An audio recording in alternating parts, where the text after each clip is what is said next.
Trilhas da Democracia de hoje dá continuidade ao projeto de entrevistas com lideranças intelectuais da América Latina. E no dia de hoje, o nosso entrevistado é o prefeito reeleito da comuna da Recoleta, na região metropolitana de Santiago, do Chile, Daniel Jadwe, que é também membro do Comitê Central do Partido Comunista do Chile. Nos acompanhando, como sempre, o jornalista chileno Franco Lopes. Daniel, seja muito bem-vindo ao Trilhas da Democracia. É um prazer enorme recebê-lo nesse espaço de discussão, sempre em nome da democracia entendida como socialização dos poderes. Seja muito bem-vindo, Daniel. Muy buenas tardes, compañeros y compañeras. Primero partir agradeciendo esta invitación y la posibilidad de entrevistarnos y feliz de poder compartir este espacio con ustedes, ¿no? Así que muchas gracias. Daniel, qual é o significado político da tua reeleição à prefeitura da comuna da Recoleta, com quase 65% dos votos, na eleição de Iracy Hasler, a primeira prefeita comunista da cidade de Santiago, e também da maioria constituída por deputados constituintes do Partido Comunista, da Frente Ampla e também das listas independentes que partem de uma concepção antissistêmica. Por favor, Daniel. A ver, yo creo que hay una multiplicidad de factores que tienen que ver con poder explicar estos resultados, ¿no? Yo creo que el primer factor y el más relevante es que desde la salida de la dictadura en Chile, la promesa del modelo con que la Concertación de Partidos por la Democracia se comprometió vivió un acelerado proceso de agotamiento, ¿no? Puesto que la Concertación de Partidos por la Democracia nunca aspiró a modificar el modelo neoliberal y por lo tanto siguió administrando un modelo que hizo que las promesas y la esperanza de un mejor vivir en este país, amén de todos los cambios y de todos los progresos que se pudieron hacer durante este tiempo, fueran quedando como insuficientes a la vista de las grandes mayorías, ¿no? Y por lo tanto, además, el agotamiento del proyecto político se suma al agotamiento del modelo, ¿no? Y eso creo que es un factor tremendamente relevante para explicarlo. ¿Por qué? Porque el modelo neoliberal, en esto de seguir cuidando las utilidades de las grandes empresas y de las empresas transnacionales, empezó a desarrollar estrategias, y esto no solo en Chile, sino que en Brasil y en todas partes, en la Argentina de Macri, que la hacen incompatible con la democracia. ¿Cuáles son estas estrategias? Primero, empezaron a subir el costo de la vida en todos los países, ¿no? Dejaron que el mercado actuara solo. Segundo, contuvieron el crecimiento del empleo y del valor del trabajo, de tal manera que el incremento del costo de la vida ampliara la brecha de la falta de capacidad de responder a las necesidades de la familia, ¿no? Entonces, primera tendencia, aumento de los precios, aumento del costo de la vida. Segunda tendencia, baja significativa de los salarios. Tercera tendencia, esto de traspasar la última parte del proceso productivo, ¿no?, al consumidor, de tal manera que el consumidor trabaje para el productor a costa del consumidor. Hoy día tú ves cómo ya el sistema te empieza a vender los muebles desarmados para que tú lo armes en la casa, o empieza a haber bencineras en donde tú solo te tienes que echar la benzina y esto hace que, o cajeros en donde ya tú eres el propio cajero, o Netflix que te lleva el cine a tu casa de tal manera de no tener que invertir en la infraestructura, ¿no? Y que tú mismo te tengas que dar. Entonces, este es un proceso sumamente complejo de analizar, pero que impacta mucho en la agudización de las contradicciones. Hay además una tendencia a la obsolescencia programada, ¿no? El sistema nos empieza a vender cosas que claramente hay que renovar cada cierto tiempo para que la maquinita y la rueda siga funcionando. Pero como si esto fuera poco, además de la obsolescencia programada, está el reemplazo del trabajo humano, tanto manual como intelectual, por la robotización y la inteligencia artificial, como quinta tendencia, ¿no? Y como si todo esto fuera poca, hay una intención de bajar los impuestos a las grandes empresas. Entonces, cuando tú miras esto, tú dices, esto, lo único que puede generar es un empeoramiento y una precarización, no solo del trabajo, sino que también de la calidad de vida de las personas a lo largo de todo el mundo, porque esto es un problema global. Entonces, claro, se agota el modelo, se agota el proyecto político. Paralelamente a esto, se produce en la comuna de Recoleta un proyecto, porque el modelo lo sostiene tanto la concertación como la derecha, ¿no? Y hay un proceso en Recoleta que va entregando alternativas al modelo que generan por primera vez en mucho tiempo un impacto profundo en los niveles de conciencia, pero además en el mejoramiento de la calidad de vida de la gente. El proceso de Recoleta le entrega al pueblo de Chile la farmacia popular, la óptica popular, la librería popular, ¿no? La universidad abierta de Recoleta, la inmobiliaria popular, con una serie de dispositivos que precisamente atacan la precarización de la vida, ¿no? Entonces, baja el valor de los medicamentos, baja el valor de los arriendos, baja el valor de los lentes, baja el valor de una serie de necesidades básicas que van a contrapelo precisamente de las tendencias del neoliberalismo. Y esto empieza a generar además una disputa con la derecha más extrema del campo de lo popular, que es un campo que la izquierda abandonó hace mucho tiempo, ¿no? El campo de lo popular había sido abandonado y había sido tomado, no solo en Chile, también en América Latina, por la derecha y por la derecha más extrema. Y nosotros salimos desde el Partido Comunista con nuestros gobiernos locales a la disputa del campo de lo popular, ¿no? Justamente a contrapelo de estas tendencias. Entonces, cuando uno mira, se suma que por primera vez en mucho tiempo el Partido Comunista empieza a ofrecer una alternativa, ¿no? Y esto empieza a generar un despertar que se suma a una tendencia histórica, ¿no? De un aumento en la correlación de fuerza de los contrarios al modelo. Entonces, cuando además el Partido Comunista logra hacerse de una propuesta de gobierno local, ¿no? Que empieza a hacerse famosa en todo Chile porque las iniciativas de la comuna de Recoleta empiezan a multiplicarse a lo largo de todo el país. Esto hace y genera el escenario para que se dé todo lo que tú planteaste.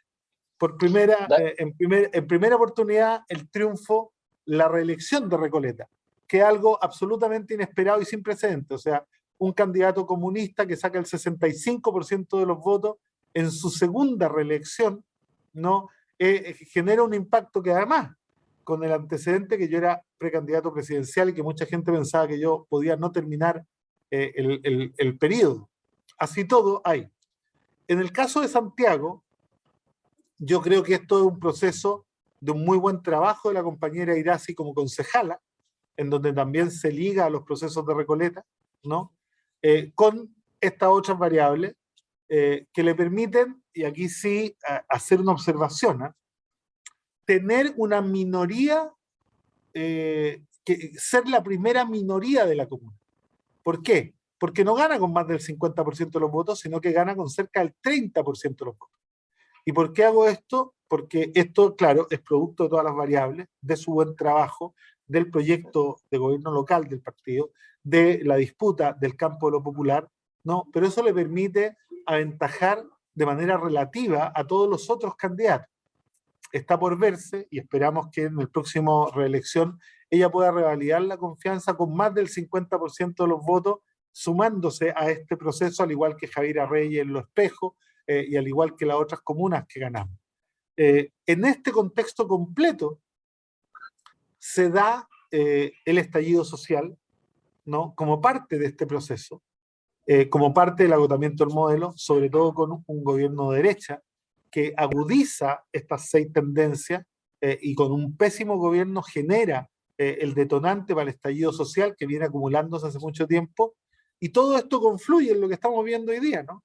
Una nueva constitución hecha en una asamblea constituyente con un importante avance de 2 elementos esenciales, de un proyecto, de un trayecto ofrecido a la ciudadanía por la izquierda, y avanza la unidad de la izquierda, y eso cambia completamente el panorama. Daniel, é possível afirmar, então, que, na verdade, a ascensão, o fortalecimento da esquerda que rompe com essa alternância entre a concertação e a direita não foi um relâmpago em céu claro, que, na verdade, ela é fruto, de um lado, de experiências muito bem-sucedidas de governança local, como o caso da Recoleta, e, por outro lado, de um conjunto de insatisfações que se expressaram nos protestos sociais, nos movimentos sociais, num jogo de alimentação e retroalimentação. Isso é possível, então, dizer que, de maneira bastante otimista, com os pés no chão, de que é possível romper com tendências estruturais que você, no início da tua fala, enumerou, através de políticas radicais, assentadas no sentimento popular, nos desejos populares? A ver, yo creo que es posible. Es evidente que hay un fortalecimiento de la izquierda, ¿no? Y que se abre la posibilidad de esta ruptura. Pero esta no es segura, puesto que uno podría decir, el proceso natural hubiera sido que la unidad de la izquierda le ofreciera a la ciudadanía un candidato que representara un programa de transformación. Pero aquí esto ha aparecido al final. Ha sido el pueblo el que le ha puesto un candidato al frente, ¿no? A la izquierda, y que ha obligado a la izquierda a unirse, más allá de que después esa candidatura no haya sido la que gana las primarias, pero esta unidad la impone la ciudadanía desde abajo. No es un producto de una maduración y una decisión previa de la izquierda, ¿no? Y por lo tanto creo que ahí hay también un desafío, y que es que la izquierda se ponga a tono de las demandas ciudadanas, y que el programa que encarne esta izquierda hoy día sea efectivamente un programa transformador y con mayor grado de radicalidad, y no un programa que se empiece a dibujar. Yo creo que eso está, entre comillas, hoy día por verse, ¿no? Todavía no se presentan las líneas definitivas, pero si la izquierda no logra movilizar a esa parte del pueblo que ha costado tanto tiempo reencantar, ¿no? Va a ser difícil que pueda, entre comillas, con la torta electoral existente, llegar a ganarle al centro y a la derecha, que al final es muy fácil que se unan para evitar el triunfo de una izquierda transformadora, ¿no? Entonces, si tú me preguntas hoy día, el proceso que tú describes se está dando, pero está en desarrollo, no está asegurado para nada, ¿no? Hoy día aparece una encuesta, por ejemplo, en donde nuestro candidato, Gabriel, marca, sin lugar a dudas, la primera opción, pero la suma de la derecha más la extrema derecha, por primera vez, marca más que Gabriel. Eso no se había dado. Y hay un centro representado por una opción absolutamente conservadora de Jasna Proboste, que ante una disyuntiva entre las otras dos, no tenemos ninguna claridad de hacia dónde se movería ese electorado. Entonces, aquí hay un proceso que es sumamente desafiante, sobre todo para la izquierda, pero que no sabemos si la izquierda va a estar a la altura de lo que se requiere. Precisamente porque además no solo en Chile, en América Latina, la izquierda abandonó el campo de lo popular hace mucho tiempo y se concentró en un trabajo en la superestructura política, un trabajo entre el Ejecutivo y el Legislativo, dejando las organizaciones sociales y el trabajo de masa, y además tenemos en toda América Latina una izquierda que tiene mucha facilidad para fraccionarse a sí misma, porque está fuertemente permeada por el neoliberalismo, culturalmente, ¿no? Entonces abundan los caudillos. Una mira, por ejemplo, las elecciones en Brasil, y las elecciones en Brasil, cuando van 10 candidatos, son 8 de izquierda, ¿ah? Uno de centro derecha y uno de extrema derecha, y gana la extrema derecha. Entonces, y eso no solo pasa en Brasil, también pasa en Argentina, también pasa en otros países. Entonces, aquí hay una debilidad estructural en donde las organizaciones que debieran actuar de vanguardia finalmente operan completamente en contra de sus propios objetivos. Franco, por favor, una pregunta. Daniel, yo quería preguntarte justamente sobre eso, porque yo estuve participando en una reunión contigo donde tú tenías una visión bien crítica de la izquierda brasileña, que permite un poco la llegada de Bolsonaro. Me gustaría, por favor, que te explayaras un poco y si pudieras llevarlo a América Latina en general. Mira, yo creo, voy a hacer una síntesis de lo que dije al principio. Para mí, el proyecto neoliberal es absolutamente incompatible con la democracia, ¿no? Por lo tanto, ningún gobierno de derecha o de extrema derecha que gane va a durar mucho en el poder.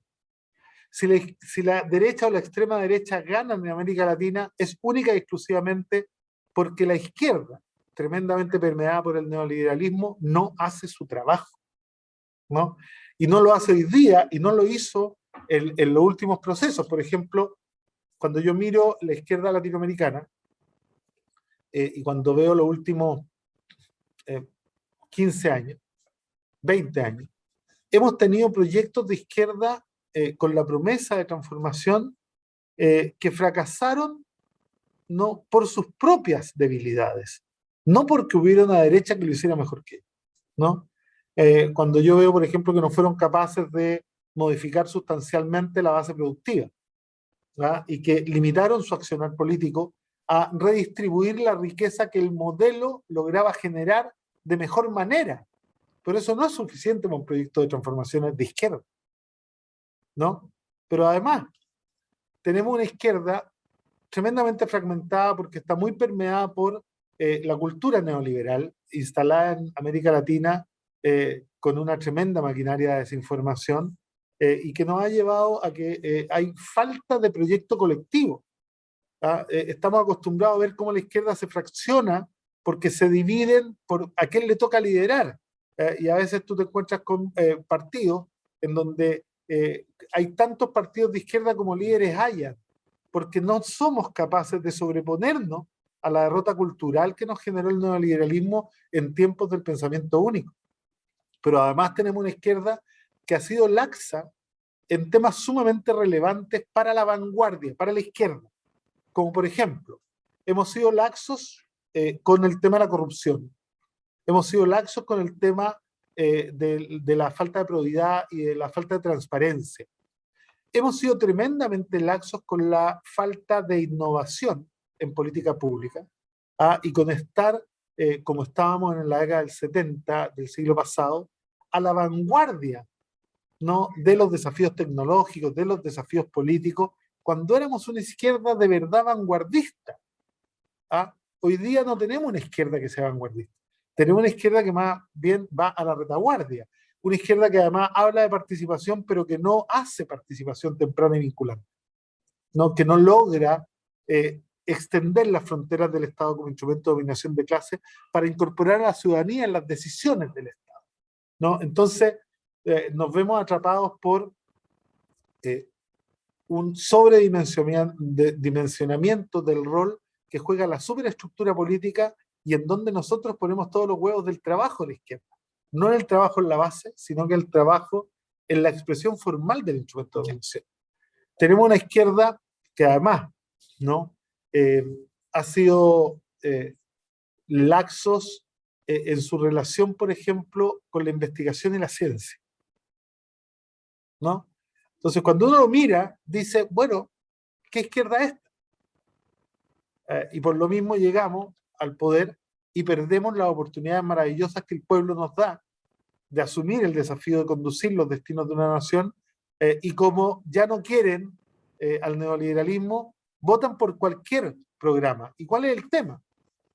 Que dentro de los que hoy día se oponen a la globalización neoliberal está la izquierda, pero también está la extrema derecha.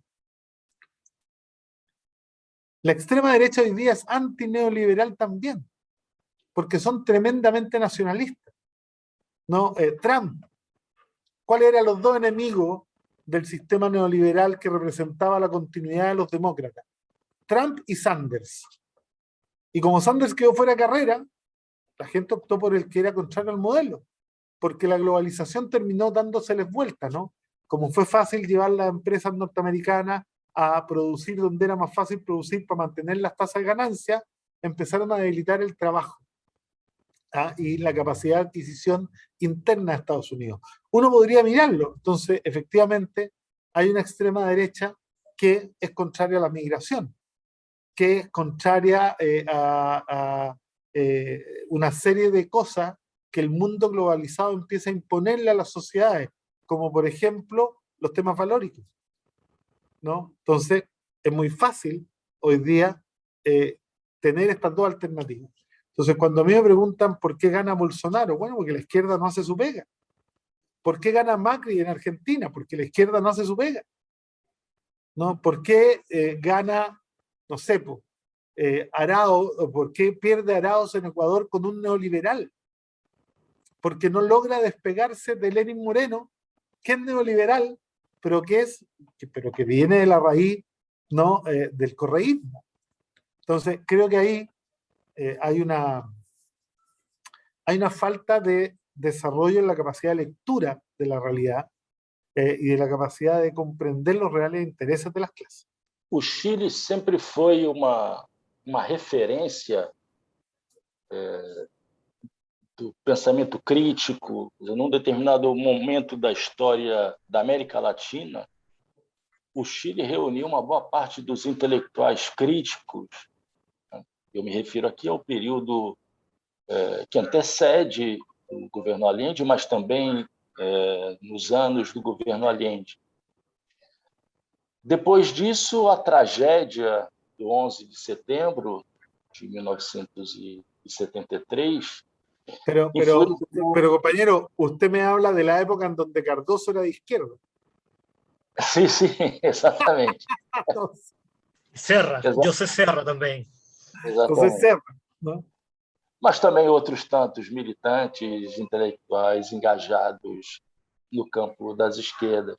Mas eu dizia, a experiência chilena, ela também influenciou reflexões, e eu me refiro aqui à tragédia do 11 de setembro de 1973, influenciou reflexões políticas, como, por exemplo, aquela do Partido Comunista Italiano, do Enrico Berlinguer, a estratégia do compromisso histórico. Então, o Chile, seja por conta de momentos bastante promissores, digamos assim, né, de reunião da intelectualidade, de movimentos, mas também no momento das tragédias políticas, como a ditadura de Pinochet, sempre mandaram sinais para os partidos e movimentos de esquerda na América Latina. A minha pergunta é a seguinte: que sinais a esquerda chilena, que se prepara para as eleições presidenciais de novembro, pode emitir para o conjunto das esquerdas latino-americanas? A ver, primero la necesidad de retornar al trabajo con las bases. Yo creo que es la primera enseñanza. Y esto no es porque nosotros lo hayamos aprendido y lo hayamos hecho, es porque hoy día sabemos qué es lo que nos falta. ¿no? Yo cuando terminó la primaria dije algo que a muchos les cayó muy mal, pero que yo lo ratifico hasta el día de hoy. Una izquierda que no es capaz de movilizar al pueblo para el cual diseña su programa para que se levante a la urna a votar, no está capacitada para gobernar. No porque no esté capacitada para ejercer las acciones de gobierno, sino que porque no va a tener la base de sustentación que lo defienda cuando los poderes fácticos vengan sobre él, ¿no? Y eso es muy complejo. Hace pocos días tuvimos la oportunidad de rever la batalla de Chile, y ahí había un pueblo 10 veces más politizado que el nuestro hoy, y así todos no fuimos capaces de sostener un gobierno que era el gobierno de los trabajadores.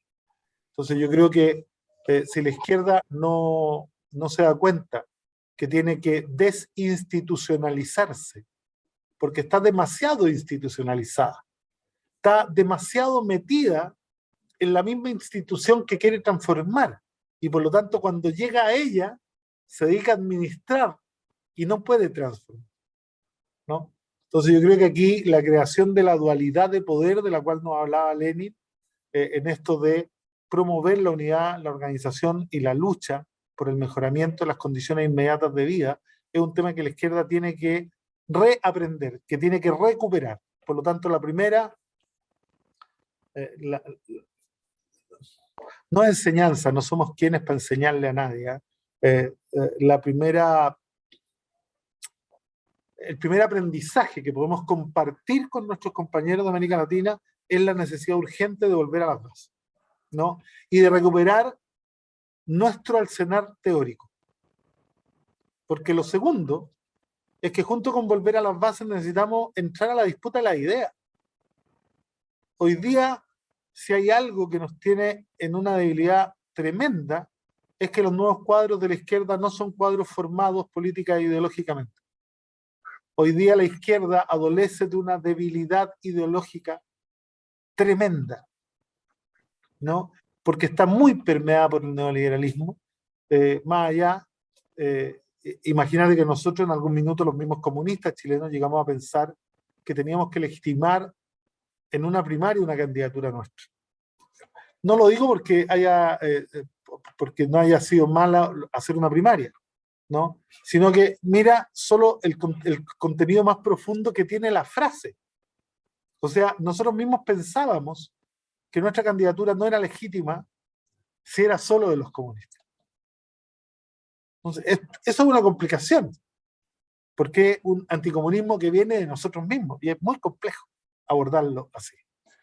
Esa es la segunda, la recuperación del marco teórico, la recuperación y el retorno a la batalla de las ideas, ¿no?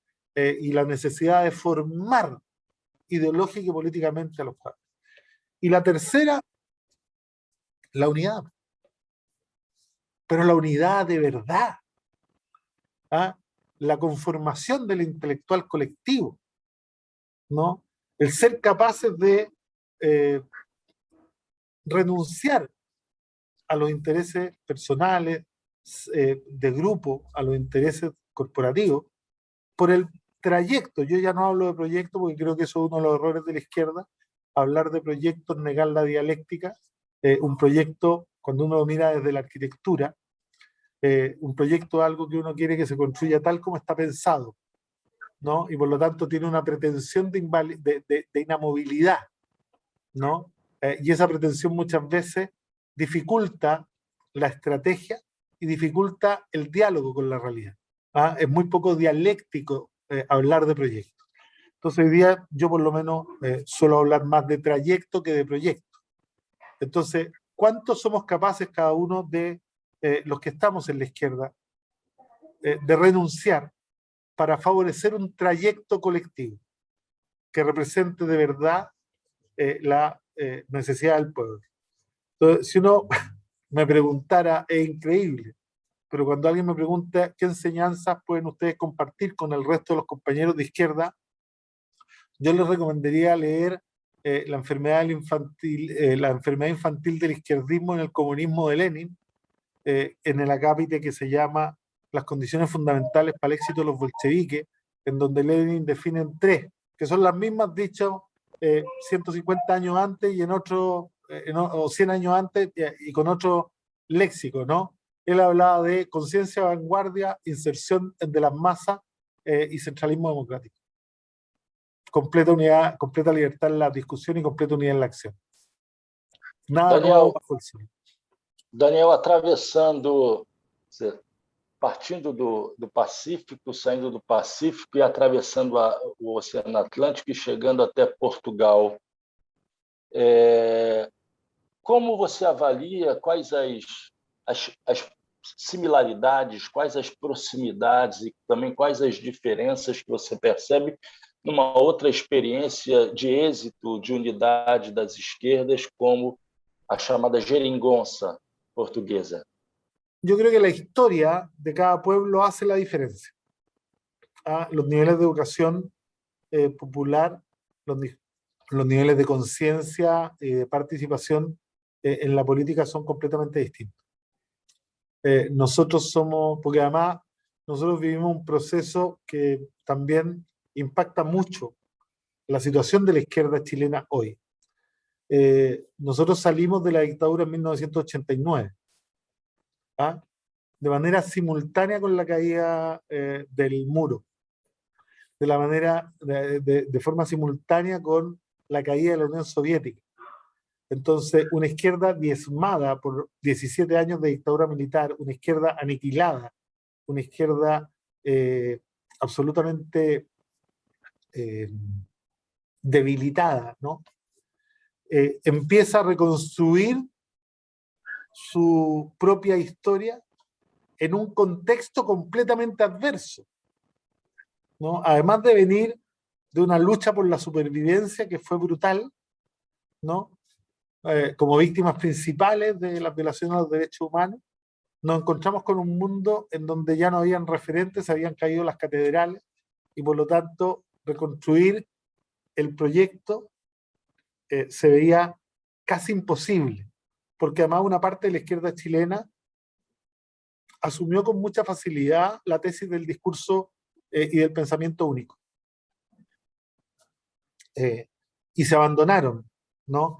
No fueron capaces de reconocer los errores del proceso de Allende, sino que más que mal prefirieron optar por decir que las teorías eran las equivocadas, las tesis eran las equivocadas, los proyectos políticos eran las equivocados, no ellos. Ellos lo hicieron todo bien, pero estaban mal orientados, digamos. No se hicieron la autocrítica, y eso significó que ellos se pasaron al modelo del sistema único. Entonces, la izquierda chilena tiene toda esta dificultad, ¿no? Esta dificultad de empezar a construir no desde cero, desde menos que cero, ¿no? Habiendo sido maltratado, habiendo sido asesinado, con 2 generaciones de dirigentes absolutamente aniquilados. Partir de ahí, en un mundo en donde ya hablar de izquierda, incluso mucho más radical para el PC. El PC es el único partido casi del mundo que decidió seguirse llamando Partido Comunista, ¿no? Entonces, imagínense lo que fue. Y han sido 30 años de un proceso tremendamente lento, pero sostenido, de acumulación de fuerza y de recuperación del ethos de la izquierda, de recuperación de la vocación de poder, que hasta el día de hoy creo que no está suficientemente reconstruida. Nos cuesta imaginarnos gobernando, nos cuesta imaginarnos además siendo alternativa. Hay muchos en la izquierda que se sienten mucho mejor y más seguros y más tranquilos siendo acompañantes de otros que siendo titulares de la vocación del poder. Y eso es un problema político profundo. Una última pregunta, Daniel. Sí, la última pregunta, Daniel. Yo quería, me quedó claro esto de la crítica a partir del trabajo de base, pero también hay una realidad que son los medios de comunicación. Te pasó a ti en la campaña ahora último que funcionan en masa, con una fuerza, una potencia increíble. Yo quería saber cómo trabajar esto, si a partir del uso de redes sociales. Yo veo que tú tienes un programa, incluso semanalmente, de entrevistas, porque entiendo, me quedó claro la crítica al trabajo de base, tal vez a la intelectualidad de la izquierda, pero ¿cómo podemos contrarrestar el trabajo de los medios de comunicación, que en Brasil también fue clave para el golpe contra Dilma. A ver, tiene que ver con lo que yo hablaba al principio de volver a ser vanguardia. Yo te aseguro que en la izquierda hay más y mejor gente especializada en Big Data que en la derecha. Te aseguro que hoy día en la izquierda hay más y mejor gente que en la derecha especializada en la estrategia de comunicación. Es más, tenemos gente de izquierda que trabaja en las campañas de la derecha y que son tremendamente eficientes y eficaces. El tema es que nuestra falta de unidad dificulta, nuestra falta de conciencia dificulta, nuestra falta de discusión teórica dificulta, porque si bien hoy día los medios juegan ese rol, ¿no? Yo podría ponerme en el otro extremo. En el caso de Estados Unidos, todos los medios estaban en contra de Trump y ganó Trump. Entonces, cuidado, que no es tan lineal esto de que si tienes a todos los medios en contra, vas a perder. No, es que si hay alguien que no sabe enfrentar a los medios del establishment, va a perder. Nosotros no lo supimos enfrentar. Pero hoy día las nuevas tecnologías de la información te dan herramientas y te dan oportunidades formidables. El tema es que hay que saber ocuparlas. Y el tema es que hay que ocuparlas con la debida anticipación. Y esos son parte de los errores que nosotros reconocemos por nuestra falta de capacidad, ¿no? O sea, en estos temas. ¿Ah? Porque además nos falta además entender la necesidad de recuperar el internacionalismo de la izquierda. O sea, hoy día la izquierda en América Latina no tiene solidaridad entre ellas, ¿no? O sea, hay algunos que prefieren despegarse de los procesos que hoy día requieren solidaridad para dar muestras de blancura a la extrema derecha. Entonces, yo creo que ahí hay una debilidad también que tiene que ver con la debilidad ideológica y teórica. Daniel, uma ultimíssima pergunta, a partir da pergunta do Franco. Uma das razões elencadas, não apenas para a eleição de Jair Bolsonaro, mas também para o golpe contra a ex-presidente Dilma, foi a capacidade de irradiação de fake news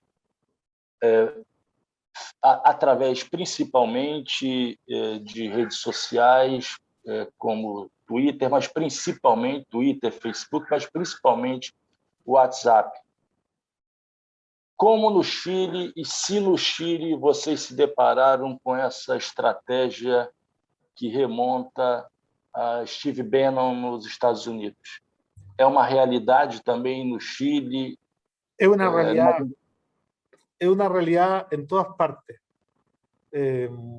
Y a riesgo de ser reiterativo, tiene que ver con nuestra falta de capacidad y de unidad. Yo no quiero meter el dedo en la herida, ni meter el dedo en la llaga, pero sería bueno que dejáramos de evitar los temas incómodos dentro de la izquierda latinoamericana, porque todos sabemos que Dilma no hubiera caído si una parte de los partidarios de Lula no la hubieran traicionado. O sea, yo creo que ahí hay un tema en el cual hay que entrar en algún minuto, ¿no? Porque claramente Dilma quiso hacer una guerra contra la corrupción, quiso hacer un giro estratégico, ¿no? Y la resistencia no vino solo de los poderes fácticos, vino también de gente de sus propias filas. Entonces, yo creo que aquí, a ver, nosotros tenemos una de las debilidades estructurales que tenemos, compañeros, en la izquierda, que siempre buscamos la respuesta y la explicación de nuestras derrotas fuera de nosotros mismos. Y no somos capaces de buscar las variables internas que explican mucho mejor que las externas nuestras propias derrotas. Yo creo que esa es una parte que también tiene que ver con esta tradición que hemos perdido de la crítica y la autocrítica fraterna, pero también dura dentro de la izquierda, ¿no? A ver, creo que tenemos la capacidad de sobreponernos a todos nuestros adversarios, nuestros enemigos, salvo al poder de las armas que lo tienen ellos, ¿no? Pero en la política, yo creo que nosotros podemos tener todas las facilidades de ganar, pero tenemos que ser capaces de mirarnos de manera autocrítica, ¿no? Y corregir nuestros propios errores, que son los que más pesan a la hora de explicar nuestra. Prefeito reeleito da comuna da Recoleta, na região metropolitana de Santiago, membro do Comitê Central do Partido Comunista do Chile. Muito obrigado, Daniel, por ter aberto um espaço na tua agenda. Muito obrigado ao jornalista chileno Franco Lopes, que nos acompanha sempre que o Trilhas da Democracia debate temas da América Latina com convidados latino-americanos. E o Trilhas da Democracia volta na próxima semana, sempre debatendo e em defesa de uma ideia de democracia entendida como socialização dos poderes. Muito obrigado, Franco. Muito obrigado, Daniel. Muchas gracias, compañeros, a ustedes por la invitación. Que estén muy bien.